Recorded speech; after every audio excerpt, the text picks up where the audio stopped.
Right, today we're going to have a wee quick check under the bonnet to see if everything's okay before you set off on the journey. First of all, just open the bonnet by blowing the catch inside, round to the front, secure with the prop.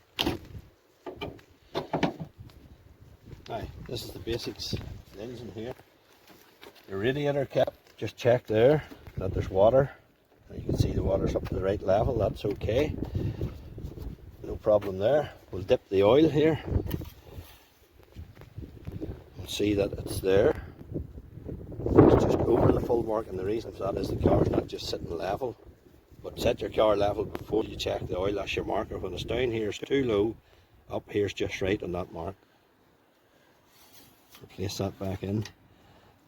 The one with the little wipers on it, that's for your wipers obviously, for your windscreen washers. So what we'll do is we'll top it up before we go. We shall use this just to save it from losing too much stuff. Top up with a basic screen wash, stick it into the car. This will help if you go on a wet or muddy day to keep the windscreen clean. And just keep topping up till you see it up here to the level.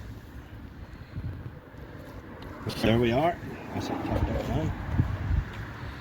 Get that out, seal that closed, that's you ready. Just check a few other things. Check for instance that the battery's got strapped on, nothing's loose, nothing feels anyway loose. Everything's good to go, so that's you can set off safely now. Okay, have a safe journey.